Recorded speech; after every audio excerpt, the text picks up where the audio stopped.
Halo anak-anak hebat, Assalamualaikum warahmatullahi wabarakatuh. Alhamdulillah, pada hari ini kita berjumpa kembali dalam pembelajaran tematik. Ya, bagaimana kabarnya hari ini? Semoga semua dalam keadaan sehat walafiat ya. Amin. Ya baik anak-anak semuanya, sebelum kita memulai pembelajaran pada pagi hari ini, mari kita membuka dengan sama-sama membaca basmalah. Bismillahirrahmanirrahim. Ya, hari ini kita akan melanjutkan materi kita, yaitu adalah muatan bahasa Indonesia dan PPKN. Yuk, mari kita simak materi kita hari ini. Untuk bisa mendapatkan informasi pada sebuah teks non-fiksi dapat ditempuh dengan cara menentukan gagasan utama pada setiap paragraf. Gagasan utama menggambarkan informasi penting yang terdapat pada paragraf. Kita dapat menemukan informasi berdasarkan gagasan utama dari setiap paragraf. Sementara itu, untuk memudahkan menentukan gagasan utama, kita cari kalimat utama terlebih dahulu dalam suatu paragraf karena gagasan utama berada di dalam kalimat utama. Kalimat utama pada paragraf memiliki ciri, salah satunya adalah bersifat umum dibandingkan dengan kalimat-kalimat yang lainnya dalam paragraf yang sama. Menentukan letak gagasan utama dan kalimat utama suatu paragraf. Gagasan utama merupakan pokok pikiran dari sebuah teks. Dalam teks terdapat beberapa paragraf.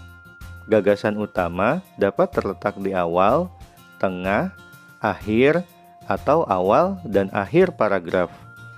Kita dapat menemukan gagasan utama dalam kalimat utama. Kalimat utama merupakan kalimat inti dalam sebuah paragraf. Kita dapat menemukan gagasan utama dalam sebuah paragraf dengan membaca teks secara keseluruhan. Dengan membaca keseluruhan teks, kita dapat menentukan kata kunci teks tersebut. Perhatikan contoh berikut ini. Perpustakaan daerah dibangun dengan tujuan menyediakan buku bacaan bagi seluruh warga di daerah tersebut. Selain itu, adanya perpustakaan daerah bertujuan untuk meningkatkan minat baca warga. Dengan demikian, wawasan warga akan bertambah, sehingga daerah tersebut tidak akan tertinggal oleh daerah lain. Langkah pertama adalah baca seluruh teks tersebut. Berikutnya adalah tentukan kalimat utamanya. Kalimat utama paragraf tersebut berada di awal paragraf, yaitu perpustakaan daerah dibangun dengan tujuan menyediakan buku bacaan bagi seluruh warga di daerah tersebut. Kalimat tersebut merupakan kalimat utama, sebab bersifat umum dan tanpa kata penghubung antar kalimat. Setelah itu, kita bisa lihat bahwa kalimat utama membahas tentang tujuan dibangunnya perpustakaan. Lalu, kalimat-kalimat berikutnya juga membahas hal yang sama. Sehingga, kita bisa tentukan bahwa gagasan utamanya adalah tujuan dibangunnya perpustakaan daerah. Adapun informasi penting yang kita dapatkan berdasarkan gagasan utamanya adalah perpustakaan daerah dibangun dengan tujuan untuk memajukan daerah. Menentukan gagasan utama dan menemukan informasi penting dari teks yang didengar. Berikut ini adalah langkah-langkah menentukan gagasan utama dari teks yang dibacakan. Yang pertama, dengarkan teks yang dibaca dengan sungguh-sungguh. Yang kedua, catatlah kalimat utama yang kamu peroleh dalam teks yang dibacakan. Yang ketiga, tentukan gagasan utama dari kalimat utama tersebut. Sementara itu, untuk menemukan informasi penting dari teks yang didengar, perhatikan langkah-langkah sebagai berikut. Yang pertama, simaklah keseluruhan teks yang akan dibacakan guru dengan sungguh-sungguh. Yang kedua, selanjutnya, catatlah informasi penting dalam bentuk poin-poin. Yang ketiga, selain itu, catatlah juga kata-kata kunci dari teks tersebut. Kata kunci memudahkan kita dalam menemukan informasi penting dalam teks. Yang keempat, kembangkanlah poin-poin tersebut menjadi kalimat yang utuh. Yang kelima, rangkailah kalimat tersebut hingga menjadi paragraf yang baru. Agar bisa menerapkan langkah-langkah di atas dengan baik, mari kita dengarkan teks yang dibacakan berikut ini dan tentukan gagasan utama dan informasi penting dari setiap paragrafnya. Menjaga kebersihan tubuh. Tubuh yang bersih dapat membuat kita lebih sehat. Tubuh yang sehat dapat memudahkan kita melakukan kegiatan dengan baik. Salah satu sebab dari timbulnya penyakit adalah kurang menjaga kebersihan. Kita bisa menjaga kebersihan mulai dari diri sendiri. Contoh yang paling mudah adalah mencuci tangan sebelum makan. Menginjak masa pubertas, banyak perubahan yang menuntut kita untuk lebih menjaga kebersihan diri. Misalnya, kelenjar keringat menjadi lebih aktif dari sebelumnya. Tubuh menjadi lebih banyak dan sering berkeringat. Wajah sering basah oleh keringat. Rambut pun juga sering basah oleh keringat. Tubuh yang berkeringat menyebabkan debu mudah menempel. Apabila kita tidak sadar akan kebersihan, akan timbul masalah. Misalnya, tubuh menjadi gatal-gatal, rambut berketombe, dan timbul jerawat di wajah. Oleh karena itu, kita harus selalu menjaga kebersihan tubuh. Caranya adalah dengan mencuci tangan, mandi, keramas, dan mencuci wajah secara teratur. Mari kita samakan jawabannya. Gagasan utama pada paragraf pertama berada di awal paragraf, yaitu menjaga kebersihan membuat tubuh lebih sehat. Informasi pentingnya adalah menjaga kebersihan diri sendiri, menghindarkan tubuh dari penyakit. Gagasan utama pada paragraf kedua berada di awal paragraf, yaitu banyak perubahan terjadi pada masa pubertas. Informasi pentingnya adalah pada masa pubertas, tubuh akan lebih banyak berkeringat.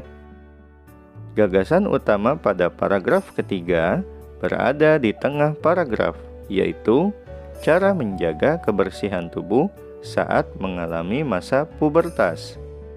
Informasi pentingnya adalah menjaga kebersihan tubuh dapat dilakukan dengan cara mencuci tangan, mandi, keramas, dan mencuci wajah secara teratur. Ya, baik anak-anak semuanya, itulah materi pertama kita Bahasa Indonesia di subtema 3. Berikutnya kita akan masuk ke pembelajaran PPKN. Mari kita simak materinya berikut ini. Tanggung jawab sebagai warga negara. Setiap orang memiliki tanggung jawab yang berbeda-beda. Tanggung jawab dilakukan dengan sepenuh hati. Tanggung jawab memiliki kaitan yang erat dengan hak dan kewajiban.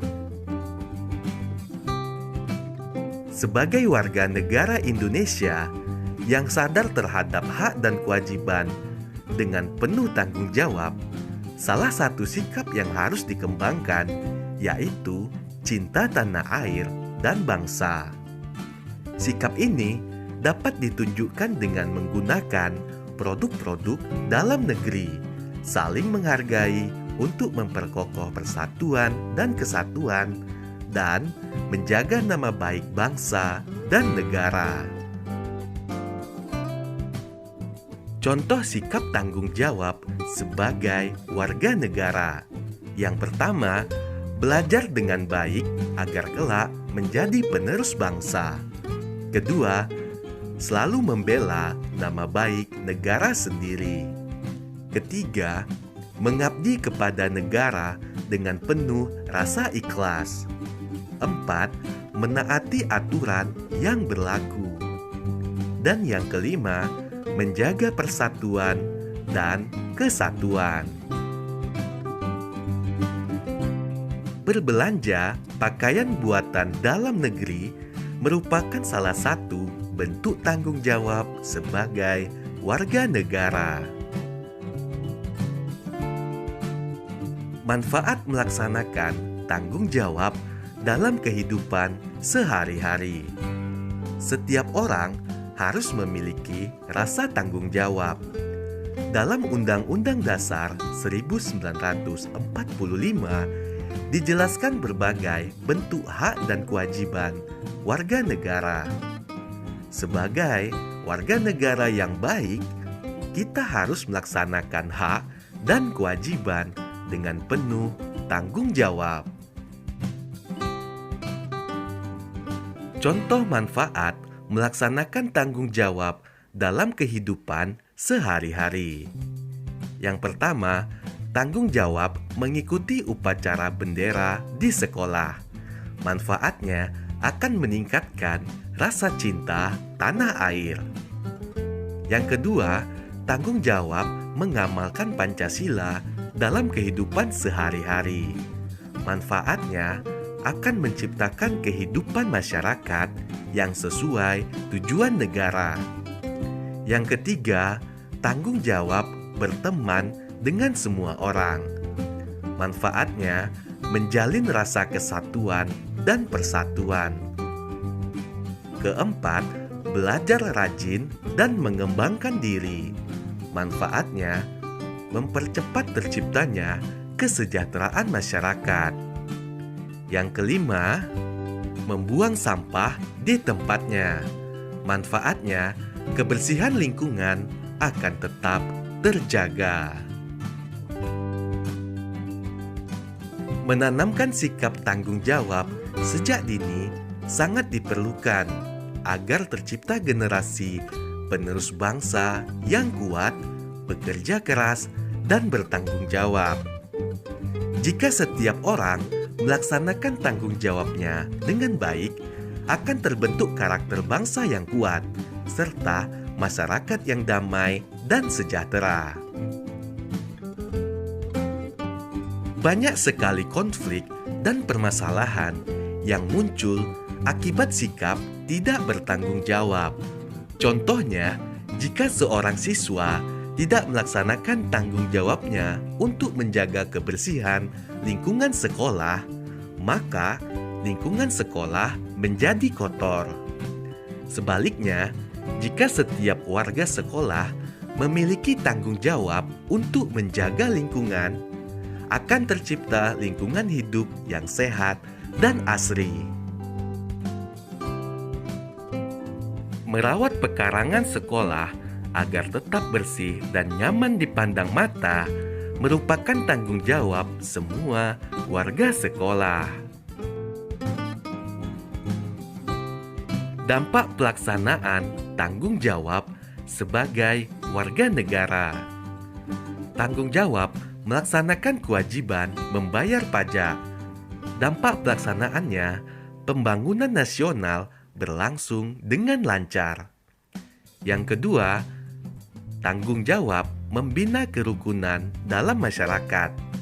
Dampak pelaksanaannya akan tercipta persatuan dan kesatuan bangsa. Yang ketiga, mengembangkan sikap kekeluargaan dan gotong royong.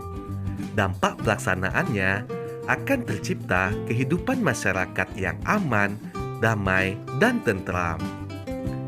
Selanjutnya, memanfaatkan sumber daya alam sesuai kebutuhan. Dampaknya, kebutuhan masyarakat akan terpenuhi. Melaksanakan tanggung jawab sebagai warga negara. Segala sesuatu yang kita lakukan atau kerjakan harus dilakukan dengan penuh tanggung jawab. Setiap warga negara memiliki peranan yang besar dalam kemajuan negaranya. Tentunya, warga yang dapat memajukan negaranya adalah warga negara yang bertanggung jawab. Contoh sikap bertanggung jawab dalam kehidupan sehari-hari. Sikap bertanggung jawab di lingkungan rumah. Contoh sikapnya, seorang kakak bertanggung jawab untuk menjaga adiknya dan memberikan teladan yang baik.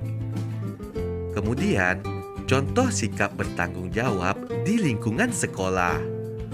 Contoh sikapnya, para siswa melaksanakan kewajiban untuk menaati peraturan sekolah. Selanjutnya di lingkungan masyarakat. Contoh sikap tanggung jawabnya, setiap anggota masyarakat bertanggung jawab atas kebersihan lingkungan. Ya, baik anak-anak semuanya, itulah materi kita untuk hari ini di subtema 3. Nah, berikutnya silahkan kerjakan soal berikut ini ya di buku tugas kalian. Baik, terima kasih banyak juga untuk semangat belajarnya kalian. Tetap semangat ya, jaga kesehatan dan salam sehat. Wassalamualaikum warahmatullahi wabarakatuh.